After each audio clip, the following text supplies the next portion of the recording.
Katia, Katia kan sekarang lebih banyak dikenal sebagai content creator atau pebisnis. Tapi kita tarik jauh nih.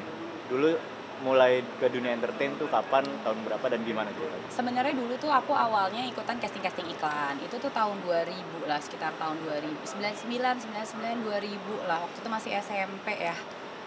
Sekitar SMP. Nah, tahun 2001 aku jadi gadis sampul. Oh iya. Setelah gadis sampul, mulai ada tawaran-tawaran untuk main sinetron dan sebagainya. Dari situ memulai karir menjadi pemain sinetron. Nah, dari situ udah terus sinetron, beralih ke host juga karena aku orangnya tuh seneng mencoba sesuatu hal yang baru gitu. Jadi host. Hai Kak. Terus habis itu udah selesai jadi host. Nah, semakin kesini kan juga memang era tuh udah semakin bergeser dari, maksudnya TV tetap ada, syuting tetap ada, tapi kan ada lagi yang baru yaitu sosial media. Nah, dari situ juga kita harus menyesuaikan gimana sih cara menjadi influencer yang baik. Terus habis itu kesini konten kreator, bilangnya gimana sih caranya menjadi konten kreator yang baik. Jadi aku berusaha menyesuaikan sesuai dengan tren dan apa sih yang lagi hit sekarang, itu aja sih sebenarnya. Berarti dari 99 tadi ya? 99 ya? Dari 99 sampai kapan tuh? Sampai tahun Tua berapa banget kamu? ya, dari tahun 99 sekarang tahun berapa ya? Gue udah berapa puluh tahun berkarir. Berapa tuh? 20 kali ya? Terakhir aktif di TV? Syuting TV kalau untuk hosting itu sih sebenarnya dari 2 tahun lalu juga aku masih jadi presenter gitu. Tapi acara-acara biasanya kayak aku ambil cuman bulan Ramadan aja, misalnya nge-host acara religi atau enggak mungkin acara apa gitu. Biasanya satu, karena kan kalau kesini itu aku tuh mulai agak vakum di dunia televisi itu semenjak aku program bayi tabung. Jadi program hamil setelah nikah hampir 2 tahun itu aku harus jalanin program bayi tabung, dan itu aku harus banyak istirahat. Jadi akhirnya terakhir katakan putus di Trans TV. Habis itu aku memilih untuk di rumah aja, tapi tetap bikin konten-konten lebih ke sharing, lebih jadi influencer kali ya. Dulu apa sih Kak yang bikin kakak yakin kayak ini jalur gue nih entertain gitu? Waktu dulu karena ya nggak ada lagi yang bisa aku lakukan, karena waktu dulu sebenarnya awalnya itu butuh uang sih. Butuh uang gitu, karena kan casting segala macam, karena waktu dulu kan memang dari walaupun orang tua juga bekerja juga, tapi tetap kayak harus ngebantu juga. Jadi kayak apa ya yang bisa gitu. Jadi ya waktu itu syuting iklan. Tadi kakak sempat cerita juga kalau sempat menjadi reporter. Pernah, makanya aku tuh sebisa mungkin sama teman-teman media, sama teman-teman wartawan tuh pengennya tuh ngehargain karena dulu aku pernah jadi reporter. Jadi aku ngerasain yang namanya nunggu berita, yang namanya ngejar-ngejar artis, selebriti, itu aku benar-benar ngerasain. Duduk ngemper-ngemper, nunggu kan, karena kita dapat briefingan kan dari produser kita. Harus ngambil berita ini, dapat briefingannya, pertanyaannya apa-apa aja. Dari situ kita juga harus kembangin. Jadi makanya aku sebisa mungkin kalau memang bisa aku wawancara. Tapi kalau misalkan pertanyaannya menurut aku kayak nggak perlu dijawab, aku bilang maaf ya, yang ini aku nggak jawab gitu. Nah, dulu jadi reporter berapa lama, dan kan harus ngemper-ngemper gitu Kak. Ya, panas-panasan lah, hujanan itu struggle-nya gimana sih? Jadi reporter tuh aku ada hampir 2 tahun waktu itu. Jadi hostnya itu kan di studio. Nah, kalau aku tuh turun ke lapangan untuk wawancara langsung in frame gitu. Tapi tetap aja sama seperti teman-teman wartawan, aku juga nunggu. Apa ya, suka dukanya ya palingan kadang-kadang kita harus bangun lebih pagi, misalnya harus ngejar pesawat selebriti. Ada gitu. Zaman dulu ya yang kita kejar itu waktu dulu Mimi Krisdayanti mau berangkat ke luar negeri gitu. Jam 5 pagi, ya udah jam 4 pagi udah dijemput sama jemputan, kita ke rumah, terus nanti dia ternyata udah berangkat ke airport gitu ya, kita kejar lagi gitu ya.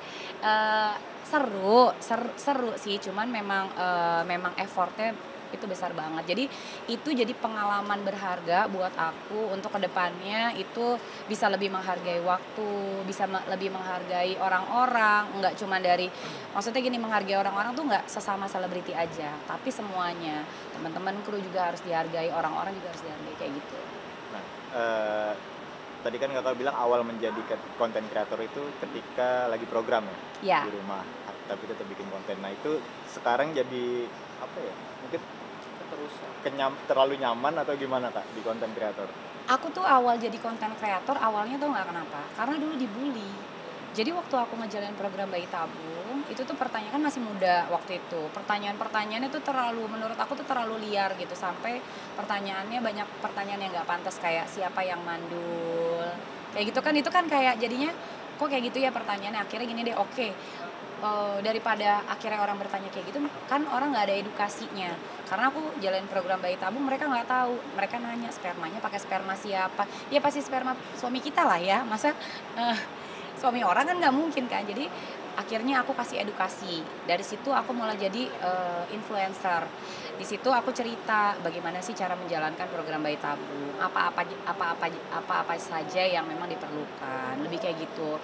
Jadi akhirnya dari situ, oh orang ternyata banyak yang sama kayak aku kan, kayak susah untuk punya anak. Akhirnya ngikutinnya bukan langsung ngikutin ya, maksudnya mengikuti aku di Instagram, terus habis itu saling sharing, saling nyemangati, lebih ke situ. Lama-lama karena aku kalau posting tuh memang apa adanya gitu, apa yang memang aku jalanin, jadi orang tuh percaya gitu sama apa yang aku kasih tahu.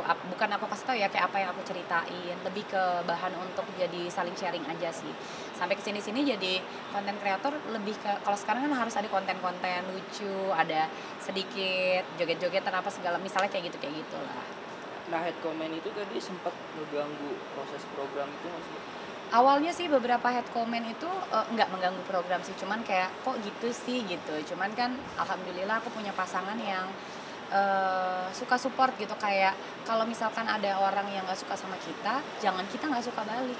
Jadi kayak kenapa sih, misalnya oh ya udah akhirnya kamu bisa jelasin, edukasi, oh akhirnya kamu jadi berkah buat banyak orang, misalnya seperti itu, kayak gitu aja.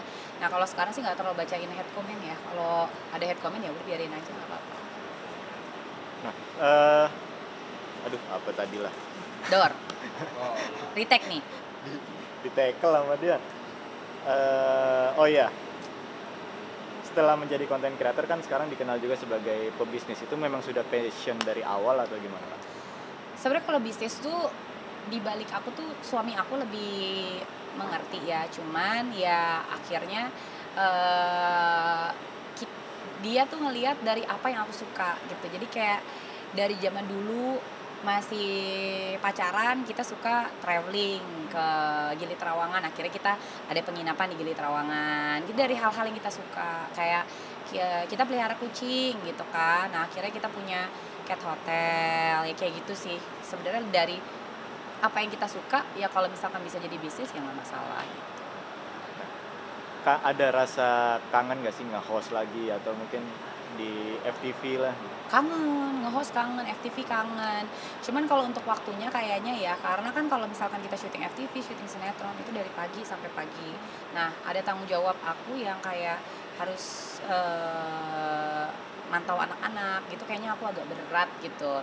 Itu sih sebenarnya yang akhirnya, syuting lagi nggak ya? Tawaran sih ada, syuting lagi, cuman kayak ya udah deh bikin syutingan sendiri aja di rumah gitu, atau kalau misalkan ada undangan bintang tamu segala macam ya masih oke. Yang penting waktunya kayak 2 jam 3 jam. Berarti misal nanti beberapa tahun ke depan apakah akan ada rencana ngambil syutingan lagi kan? Bisa jadi ya kan, bisa jadi, atau kita bikin film aja.